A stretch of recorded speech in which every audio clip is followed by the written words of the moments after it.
cara sujud setelah kita selesai dalam ruku'.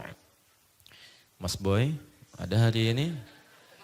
Di tengah, baik. Silakan Mas Boy. Ada sahabat kita ya, supaya tidak berganti. Kan bingung, yang ruku Mas Boy, masa yang sujud Doni? Ya, sama. Saya masih ingat insya Allah. Mudah-mudahan saya gandeng ke surga insya Allah. Ya, saya duluan, antum belakangan ya. Bismillah. Alhamdulillah. Baik, posisi ruku. Tayyib. Sebentar, bangun dulu. Gak usah senyum ya, sedang sholat. Sedang sholat, kayak yang kemarin aja ya. Coba geser dikit sini. Baik, kiblatnya ke sini Mas Boy. Cuman sementara kita ke sini dulu ya, supaya kelihatan. Bismillah. Langsung saja sami Allahu liman Allahu akbar ruku. Baik, posisi ruku. Bapak Ibu sekalian bisa maju sedikit. Nah. Baik, lihat baik-baik sini. Ini sudah baik, cukup lurus. Ya, kemarin saya sampaikan, masih ingat ya, ketika akan ruku, lihat baik-baik, jangan langsung berdoa. Ingat, saya pernah sampaikan kemarin, tidak langsung berdoa. Tapi benarkan dulu posisi ruku yang baik itu supaya sesuai dengan ketentuan yang Nabi tunjukkan. Pertama ingat baik-baik, telapak tangan diletakkan di mana? Di lutut. Ingat, lutut terbuka atau tertutup? Terbuka. Jadi bukan begini tapi terbuka seperti ini. Simpan di lututnya. Kemudian tangan tidak ke dalam begini tapi sedikit agak keluar. Kan? Supaya menjauh dari diafragmanya. Kemudian lututnya ditekan atau hanya dilekatkan saja? Tekan, ditekan ya, dengan penekanan itu otomatis betis, ini otot di betis bagian belakang akan kencang. Ya, maka ini akan tertarik kemudian ditarik, ya karena ini ditekan, jadi ini tertarik ke atas dan ini diluruskan. Lurus, saking lurusnya Nabi ilustrasikan kalau kita simpan bejana dan di atasnya dituangkan air, maka itu tidak akan tumpah. Ya, ini bagus kan? Ya, ini ada airnya, Hati-hati Mas Boy. Ya. Nah, kurang lebih seperti ini, bertahan ya, 5 menit. Nah, jadi kalau kita simpan begini, ini tidak tumpah. Ini dituangkan tidak tumpah, rapi. Ya, ayo jangan kalah sama sapi, kuda ya. Baik, rukunya sangat bagus. Sapi kita makan dagingnya. Setelah kita makan maka rukunya tidak sempurna. Setelah selesai, ini semua posisi sudah begini, sudah tenang hati kita, darah sudah mengalir baik, baru berdoa. Baru berdoa, seperti yang kita pelajari kemarin. Doa sunnahnya dulu kita baca, yang pokok bisa subhana rabbiyal azim wa bihamdi atau subhanakallahumma bihamdika Allahumma ighfirli. Setelah kita rasakan nikmatnya berdoa, baru memohon kepada Allah dengan bahasa hati kita. Yang diisyaratkan di Al-Quran dalam edisi yang kemarin. Setelah itu kita akan sujud, tapi masalahnya kalau dari sini langsung sujud, maka persoalannya banyak. Bisa persoalan ke fisik kita, bisa keadaan darah yang tidak siap, bisa kemudian keadaan nafas kita juga jadi semakin tidak teratur. Nah, kemudian apa yang terjadi? Harus ada keseimbangan antara dari ruku sampai dengan ke sujud. Tubuh harus seimbang dulu, darah mengalir dengan tenang dulu, posisi tubuh seimbang dulu. Seimbang, bahasa Arab disebut dengan i'tidal. I'tidal. Maka dari sini kita i'tidal. Karena itu kalimat i'tidal ketika akan i'tidal tidak mengucapkan kalimat Allahu Akbar.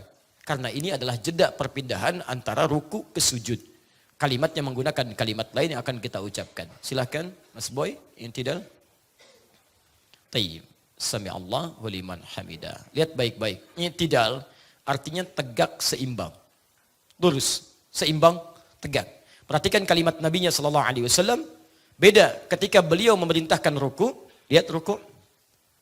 Kalimatnya hatta tatma'inna raki'an. Ketika memerintahkan sujud hatta tatma'inna sajidan.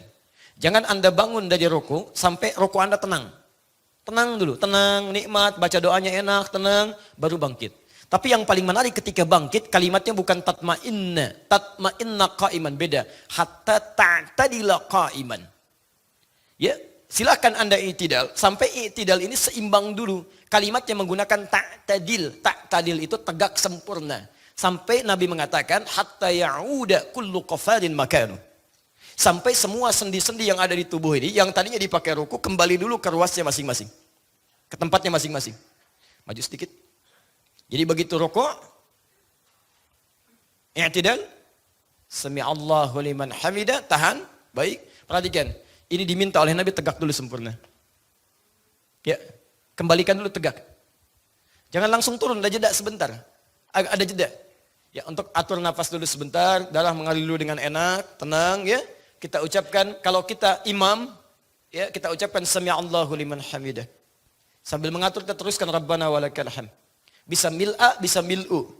Kalau mil'u, mil'us samawati wal ard. Kan? Dan seterusnya, kalau mil'a, mil'as samawati wal ardi wa ma bainahuma. Tambahannya cuma ada kata bainahuma di antaranya. Paham? Tayyib, pelan-pelan lihat sini. Jadi begitu antum i'tidal, sami'allahu liman hamidah, Rabbana walakal hamd. Kalau makmum, imam yang sami'allahu liman hamidah, ya makmumnya yang Rabbana walakal hamd. Yang paling rajih, yang paling kuat, makmum tidak mengulang kalimat sami'allahu liman hamidah, tapi langsung pada kalimat Rabbana walakal hamd. Sebagai jawaban dari sami'allahu liman hamidah kalimat imam, dan dijawab dengan doa sempurna dari makmumnya. Paham?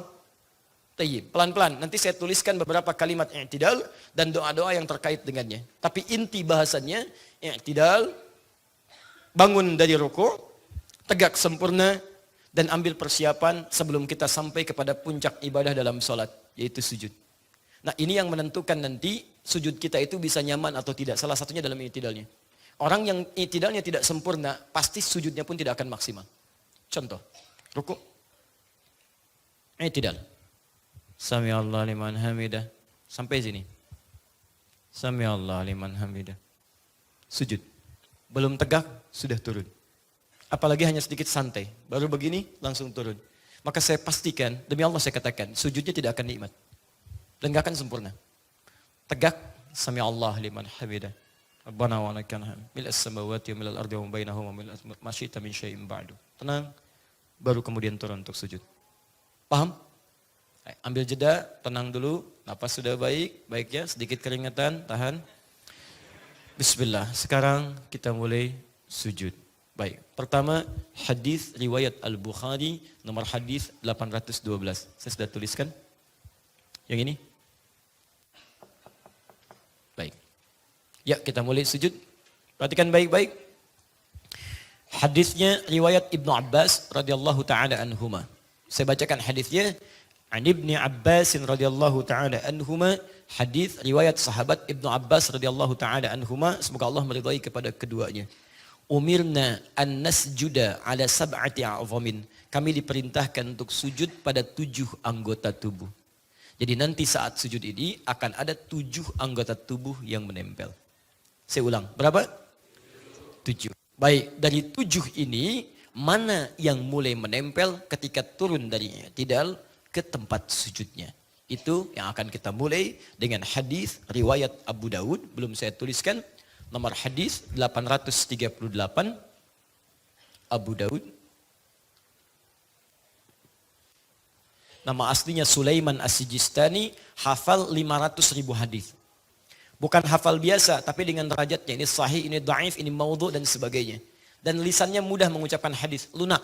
Saking lunaknya kata Ibnul Qayyim Al-Jauziyah, kalau dulu ada Nabi Daud bisa melunakkan besi dengan tangannya, maka ini Abu Daud bisa melunakkan hadis dengan lisannya.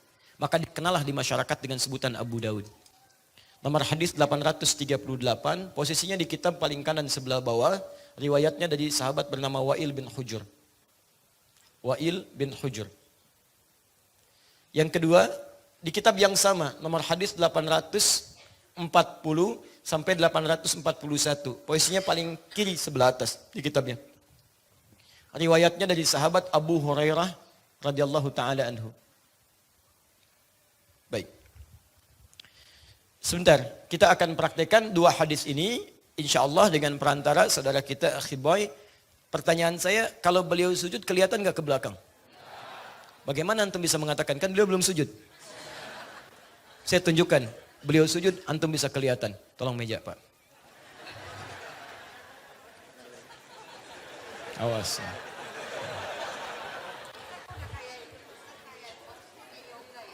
Nanti kita lihat ya. Insya Allah kalian. Awas. Baik. Jadi geser aja. Ya. Baik.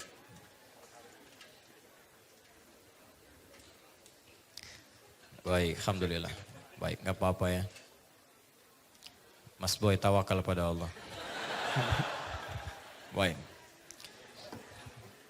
Bismillah. Ya. Baik, boleh Bu, silakan.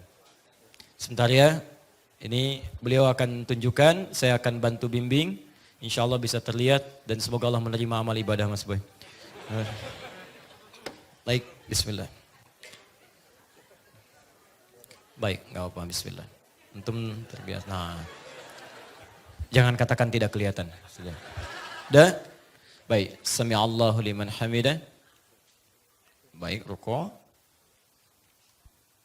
Baik. Baik, tahan sebentar ya. Lihat, sekarang kita akan sujud. Saya bacakan hadis, rahmatullah. Riwayat Abu Daud, nomor hadis 838 dari sahabat Wa'il bin Hujr radhiyallahu taala anhu. Lihat kalimatnya, bima ma'na idza sajadta fala tasjud kama yabrukul ibil. Lihat, faliyadha rukbatayhi qabla yadayhi.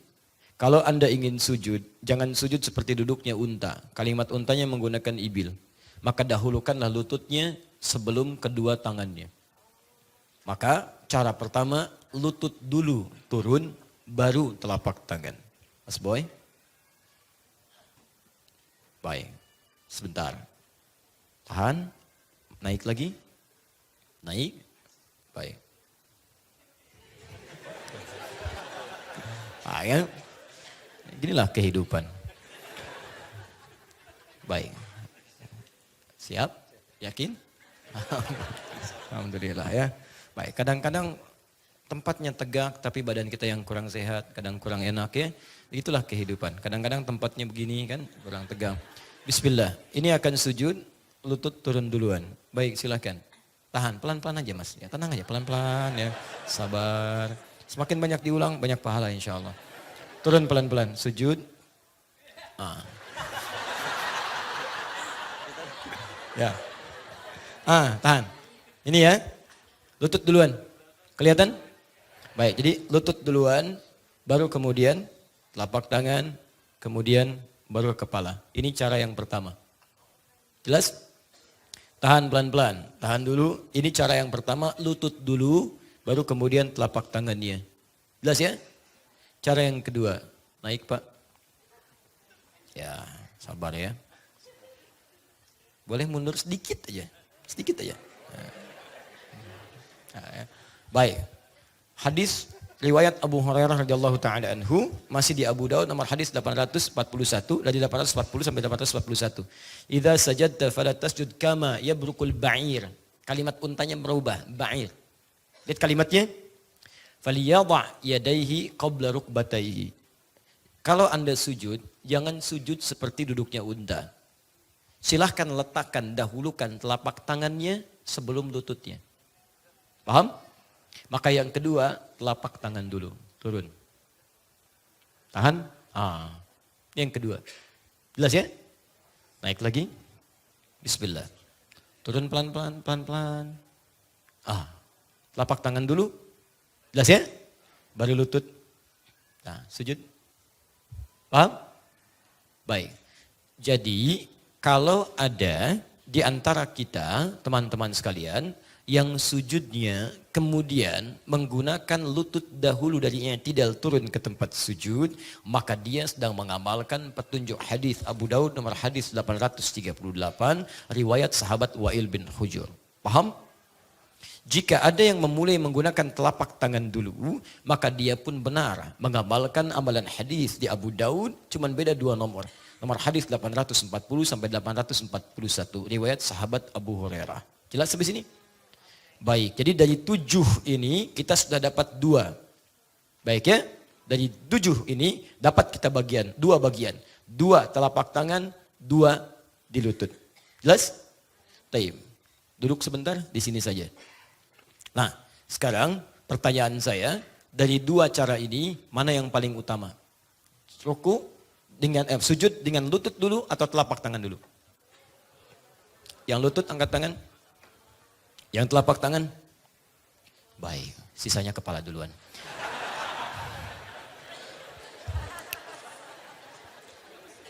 Perhatikan sini. Dua-duanya tidak ada yang keliru. Saya buka rahasianya. Jadi kalau nanti ingin melihat hadis, antum lihat latar belakangnya. Namanya asbabul wurud. Sebab kenapa hadis ini muncul. Dan lihat bahasa Nabinya.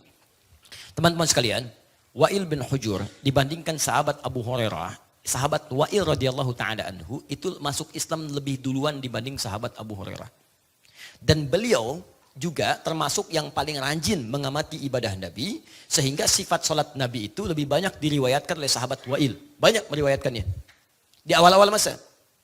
Nah, sahabat Abu Hurairah radhiyallahu ta'ala anhu itu masuk Islam 3 tahun sebelum Nabi wafat. 3 tahun sebelum Nabi wafat, pada tahun ke-7 Hijrah. Ya. Pada saat itu beliau kemudian datang ke Madinah, singkatnya masuk Islam dan merasa terlambat dibandingkan sahabat lain.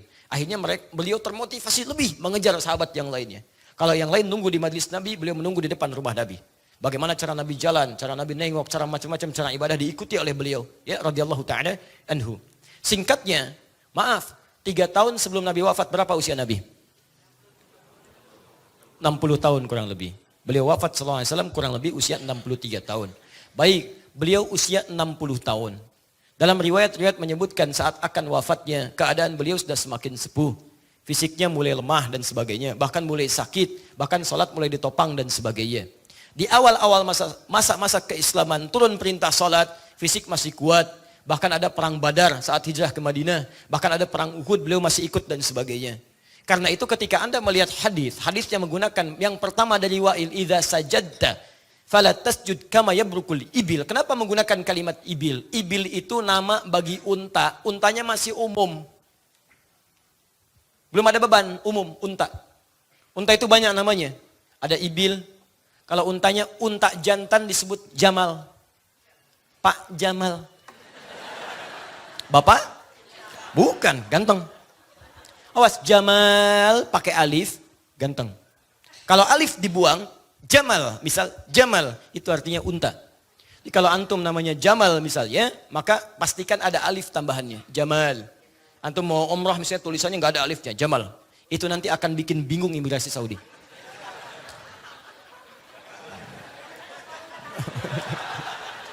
Baik.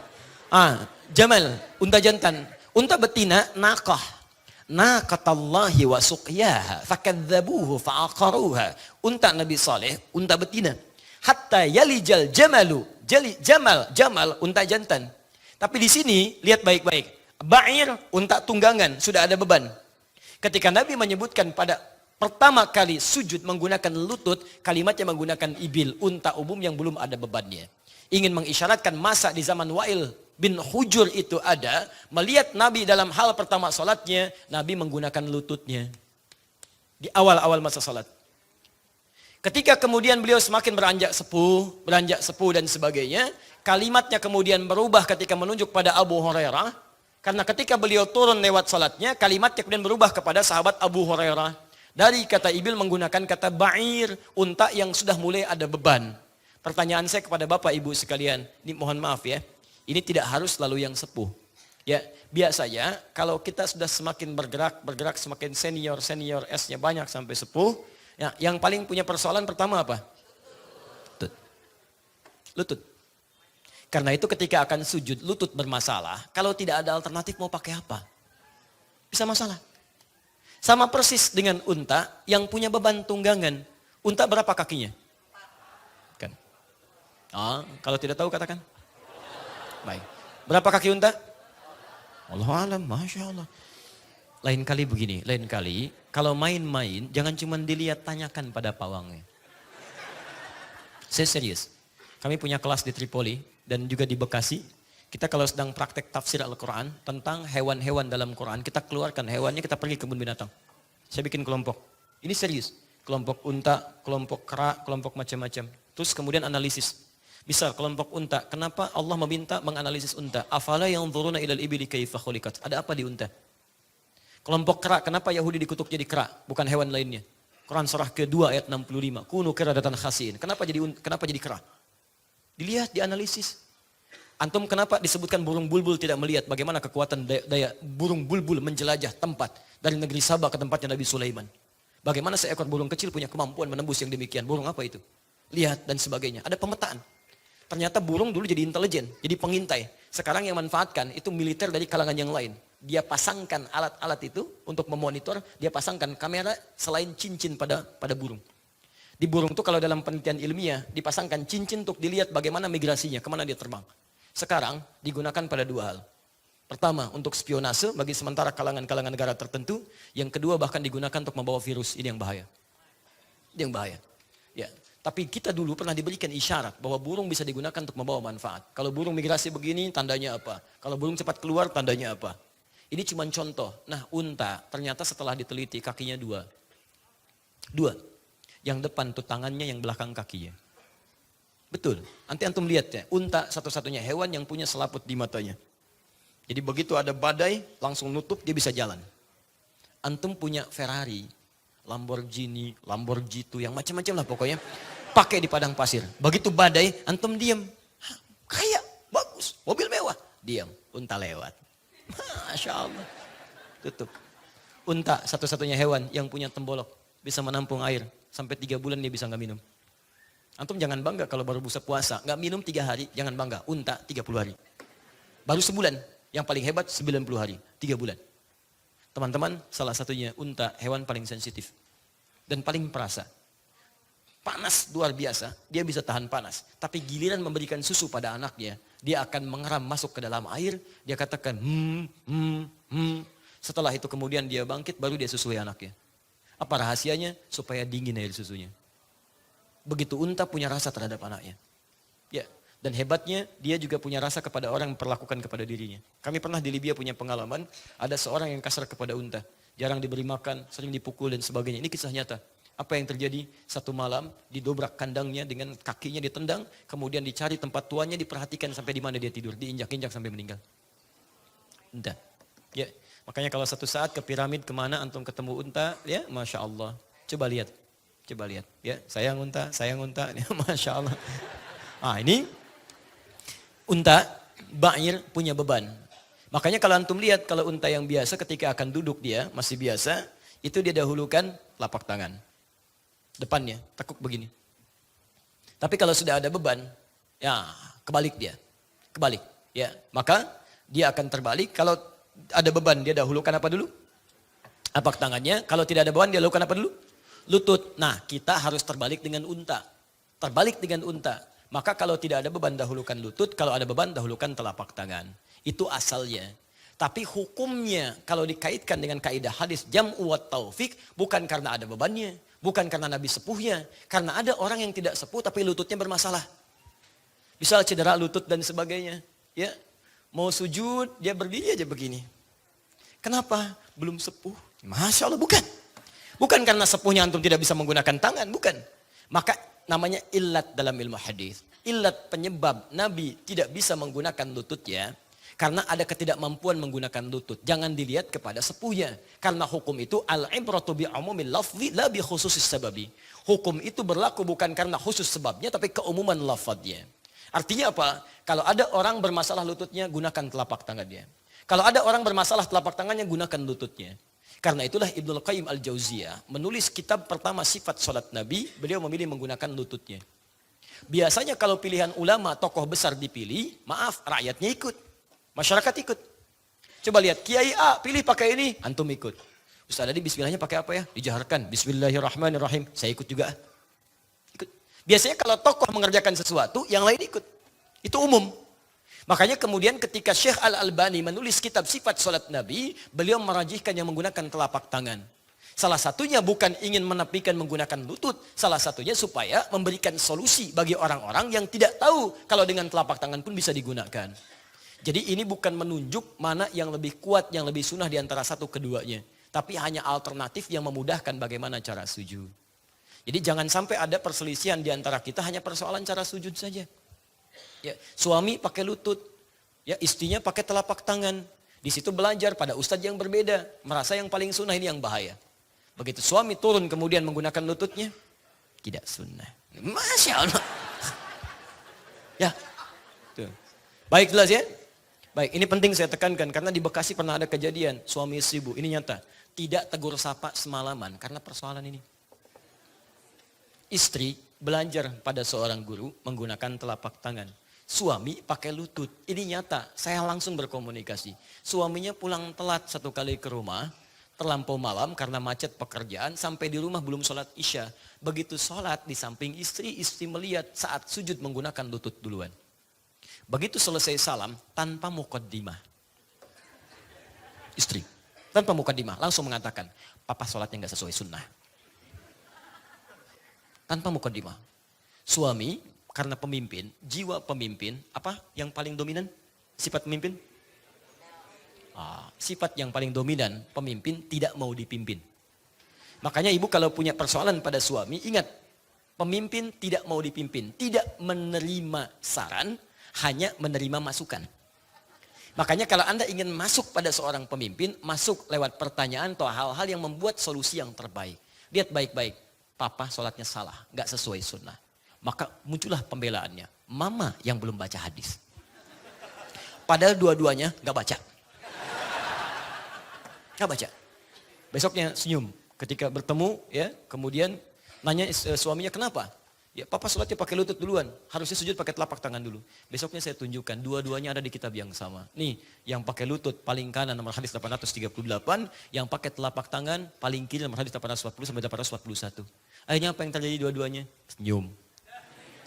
Nah, jadi saya mohon maaf ya, ini yang pertama, jangan sampai ketika antum akan sujud, kemudian menghadirkan kebingungan mana yang mau didahulukan. Lutut benar, telapak tangan benar. Yang salah? Sujud, kita selesaikan dulu ya. Baik, lihat baik-baik. Sebelum beliau menempelkan keseluruhannya, saya minta beliau duduk sejenak. Lihat sini. Umirna an nasjuda ala sab'ati a'zamin. Kami diperintahkan untuk sujud pada 7 anggota tubuh. 1, alal jabhah, kening. Ya, kening. Perhatikan baik-baik, kening. Ini. Kening ini, ketika Nabi menyebutkan jabhah, telunjuknya menunjuk pada hidung. Begini, wa asyara ila anfi. Nabi menunjukkan kening, kening kan ini. Tapi agak aneh ketika menyebut kening, telunjuk menunjuk hidung begini. Ya. Maka para ulama menyampaikan, yang paling dituntut untuk sujud, ya, itu kening. Tapi ukuran sempurnanya kening sujud, saat hidungnya itu sama ikut bisa menempel dalam tempat sujudnya. Jadi kalau hidung bisa menempel dalam tempat sujudnya, maka itu pertanda keningnya itu sempurna dalam sujudnya. Jelas ya? Tapi hidung itu bukan anggota sujud, hanya ukuran kesempurnaan saat kening bisa menempel. Artinya, kalaupun hidung nanti kemudian saat sujud ya tidak menempel kemudian dalam tempat sujud, itu menandakan sujudnya tetap sah. Jelas ya? Baik, walaupun kalaupun bisa menempel dilakukan dan itu tidak terjadi, maka ini menunjukkan ada yang harus disempurnakan dalam sujudnya. Jelas? Yang kedua, memberikan gambaran bahwa setiap tempat sujud itu bisa berbeda-beda. Kalau tempatnya baik, maka hidung menempel ke tempat sujud itu lebih baik, sempurna. Tapi kalau kemudian di tempat-tempat yang tidak memungkinkan hidung itu menempel ke tempat sujud, itu tidak ada masalah. Misal antum sujud, alasnya misalnya tanah atau pasir. Yang justru kalau kita menempel terhirup sesuatu yang tidak baik. Ya? Maka antum tidak ada masalah. Ini tidak menempel pun, antum jaga jaraknya, tapi kening tetap menempel dengan baik. Jelas? Baik. Sekarang lihat baik-baik. Kening. Saya buka kening saya. Nampak keningnya? Baik, alhamdulillah masih ada keningnya. Nah, sekarang pertanyaan saya, rambut saya menutupi kening atau tidak? Tidak. Baik. Ada orang yang rambutnya melebihi ukuran rambut saya? Ada, banyak ya? Baik, khususnya kalau perempuan wajar, laki-laki lah, laki-laki. Contoh, saya nggak usah tunjuk, antum nggak usah senyum.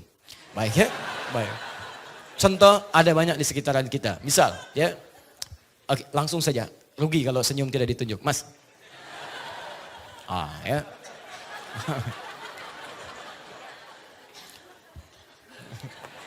Baik ya. Ini kan kalau diurai, ya kalau diurai, ini kan tertutup. Tidak usah masalah, tenang aja Mas ya. Zaman Nabi juga ada rambutnya. Nabi sebahu Mas, segini. Ya, ada, tidak ada masalah. Ya, tapi bagaimana kemudian dipraktikkan dalam sholat? Yang saat dipakai sujud kan bukan rambut, tapi kening. Maka dari itu, digunakanlah kemudian perangkat-perangkat yang bisa membantu kening ini bersujud dengan sempurna. Apa itu? Ada yang menggunakan imamah. Imamah itu kita sebut sorban. Sebetulnya imamah yang dililit di kepala. Kayak Pangeran Diponegoro. Kan?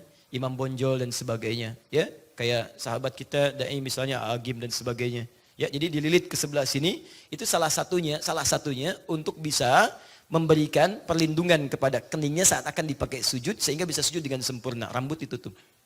Ada yang pakai peci seperti ini, Mas Boy. Ya, peci saya gunakan seperti ini. Jadi peci itu asalnya bukan syarat sah untuk sholat. Hati-hati, antum sholat pun, jadi imam pun gak pakai peci, gak ada masalah. Tapi kalau sekiranya rambut bisa mengganggu saat sujud, maka gunakan peci untuk menutup rambut asalnya begini. Jadi kalau suara antum bagus, fasih, punya ilmu untuk sholat jadi imam, antum gak bawa peci, gak usah malu. Pak silahkan imam, gak pakai peci. Bukan. Bukan, peci hanya untuk menutup yang seperti ini. Ya, baik ini kita tutup supaya kening terbuka. Lihat baik-baik, orang, kata Nabi, maaf ya, jangan jadi orang sombong yang mengibaskan rambutnya saat dia akan sujud. Nabi mencela orang yang mengibaskan rambut ketika akan sujud. Ya, sujud. Ya. Nah, jadi beliau boleh kalau antum pulang dari sini mau pakai gitu kan, untuk itu boleh pakai peci, boleh dalam sujud atau diikat begini juga boleh. Ya, yang penting ini tampak. Ya, tapi daripada menimbulkan satu hal misalnya yang orang lain agak kebingungan, ya kalau tidak terbiasa antum boleh tutup atau boleh gunakan yang seperti ini. Mas ya? Ada, jadi nggak ada masalah. Sorban bisa dipakai, bisa dililit ke sini. Jadi ada tradisi, ada yang gunakan untuk bagian-bagian yang melengkapi syariat. Paham? Nama siapa? Hidayatus Salam. Hidayatus Salam, Masya Allah. Jazakallah khair, Mas Hidayatus Salam. Silakan semoga Allah berikan pahala untuk antum. Ya. Mas Hanif dapat buku satu ya, Mas Hidayatus Salam. Mas Boy sudah dapat? Dua, saya teruskan. Ini kening sudah ada. Kedua, lihat. Pertama, jabhah, kening. Yang kedua, yadain, dua telapak tangan. Disebut tangan karena tangan semua turun. Yang nempel telapaknya tapi semua tangan turun. Ya, dua telapak tangan, nempel. Dua tangan, di 1 tambah 2 berapa? 3. Dua telapak tangan, sudah. Kening, sudah. 3, rukbatain, 2 lutut. Rukbatain, 2 lutut. 3 tambah 2 berapa? 5, 2 lutut. Terakhir, lihat. Asabi ar-rijlain, jemari di 2 kaki. Di 2 kaki. 5 tambah 2? 7. Maka jemari di 2 kaki itu bagian yang terakhir. Kening, 1, 2 telapak tangan, 3, 2 lutut, 5, jemari di 2 kaki, 7. Sekarang kita lihat praktek untuk menempelnya. Bismillah. Sebentar, naik sebentar. Kening. Baik. Aman ya? Sebentar, kacamata lepas atau pakai? Pakai biasa. Nah, ada 2 jenis kacamata. Ya, 1 kencang seperti yang beliau pakai dan juga yang saya pakai. Kedua agak longgar. Kalau kacamata dirasakan longgar, jangan dipaksa dipakai dalam sholat. Begitu sujud misalnya copot. Ini nanti agak mengganggu. Ya, jadi kalau antum mau copot saja nggak ada masalah. Bismillah. Baik, tahan sebentar. Ya. 1, kita lihat dulu posisinya pelan-pelan. Kita mulai kening ini sudah menempel dengan baik, kemudian telapak tangan. Yang paling gampang, telapak tangan ini ketika akan bersujud, apa ukuran lebar dari telapak tangan ini? Lebar telapak dulu. Ya, para ulama mengatakan ukuran lebarnya paling gampang seukuran dengan dipakai takbir. Di saat Anda gunakan takbir begini, Allahu Akbar, itulah kemudian ukuran yang dipakai dalam sujud. Dia tidak terlampau rapat ke sini, tidak juga terlampau lebar ke sini. Paham ya? Ukuran dipakai takbir sejajar dengan misalnya bahu di sini, hadwaman kibaihi, terus sejajar dengan daun telinga di sini, maka itu ukuran digunakan untuk sujud. Paham? 1. Kemudian sikunya ini itu tidak ke dalam, ini bahaya. Lemaskan. Bukan ke dalam begini, tapi keluar. Ya, jauhkan siku dari diafragma, dari lambung di sini. Bahkan pernah ada yang dihentikan seketika. Biasanya Nabi kalau menghentikan itu selesai ibadah baru diluruskan. Ini tidak. Begitu melihat seseorang sujud tangannya ke dalam begini, kata Nabi, jangan lakukan. Jangan lakukan. Ya, jauhkan siku dari lambungnya. Kenapa salah satunya? Karena saat sujud itu darah dipompa dengan sangat kencang oleh jantung. Disalurkan kemudian ke otak, ke titik God spot yang paling dalam di sini. Ya, jadi kalau seseorang kemudian mohon maaf, kemudian dia menempelkan lututnya, sikunya ke sini, dibawa ke dalam seperti ini, maka dia akan menahan ya sebagian pergerakan dari darah itu sehingga keadaan di diafragma tertekan jadi sempit. Ini paling bahaya. Nafas bisa sesak bahkan bisa meninggal kalau salah posisi di sini. Maka ini keluarkan sedikit, makanya kalau dikeluarkan ini pasti ada ruang. Ini pasti ada ruang. Dan ruangnya seperti apa? Kata Nabi, kalaulah seekor anak kambing lewat, maka itu akan menjadi mudah bagi dia untuk lewat. Ya. Nah, ini bahasa kiasan. Ingat, ini bahasa kiasan. Bukan antum ingin ukur sempurna. Apa? Mulai besok sujud harus sempurna. Siap mah. Bagaimana caranya? Beli anak kambing. Begitu sujud anak kambing. Tidak ya, itu bahasa kiasan. Antum begini pun anak kambing gak akan lewat. Gak akan lewat nih, kurang nih. Kurang. Ya, gak akan lewat anak kambing seperti ini. Ini bahasa kiasan, maksudnya lebarkan, sehingga ada ruang darah dipompa, agak nyaman keadaan, ini pun bisa nyaman kita sujud. Jelas ya? Jadi jauhkan ini, lebar, teruskan sebentar. Ini karena mungkin saya khususkan mejanya aja. Jadi agak mengembung ke atas itu kan, karena meja yang kurang jauh. Teruskan sebentar, teruskan pelan-pelan. Kemudian yang kedua, ini tidak juga jarak dari sini ke sini. Kalau benar nanti ada jarak yang baik, ini tidak akan terlampau menukik, tidak akan terlampau datar. Ya, tidak terlampau datar. Makanya saat antum bersujud, usahakan betul posisi saat antum menempelkan tangan seperti halnya posisi saat bertakbir. Ya, jadi kalau antum kedepankan begini, ya, misal terlalu depan, itu pasti akan terlalu landai ininya. Ini kalau mejanya panjang saya bisa contohkan, ini pasti akan seperti ini datar. Ya, kalau antum menempel ini dengan ini ditempelkan begini, ini pasti akan menukik ini. Ya, makanya antum berikan jarak, kata Nabi, anak kambing bisa lewat, ini keluarkan, diberikan ruang. Sehingga ini sempurna. Ya, terbangun satu sudut yang sekiranya tidak terlampau tajam, tidak terlampau kemudian juga rendah. Terakhir, posisi kaki. Kedua telapak kaki. Sebelah sini dulu. Kelihatan telapak kakinya? Baik, sekarang lihat baik-baik. Ini sudah bagus sekali. Telapak kakinya ketika sujud, ini bukan terbuka, tapi tertutup seperti ini. Ya, tahan, pelan-pelan nanti kita tukar ya. Sebelah sana tahan dulu Bu, Ibu gak usah begini, akan kelihatan Bu. Sampai kiamat kurang 2 hari akan kelihatan ya. Karena ini untuk sebelah sini. Lihat sini, teman-teman yang sebelah sini, lihat ya. Tertutup kakinya, jadi bukan terbuka begini, tapi tertutup seperti ini. Jelas? Baik, bangun Mas Boy, bismillah. Tarik nafas, hadap sebelah sana. Baik.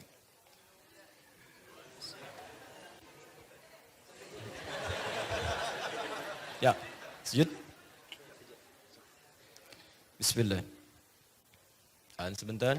Gak apa-apa, gak mundur sedikit, masih ada space. Ya, tahan sampai tangan saya. Baik. Ini rapikan.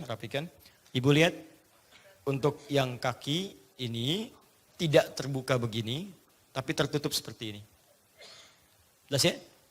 Tidak terbuka, tapi tertutup seperti ini. Dan tidak ada beda antara laki-laki dengan perempuan.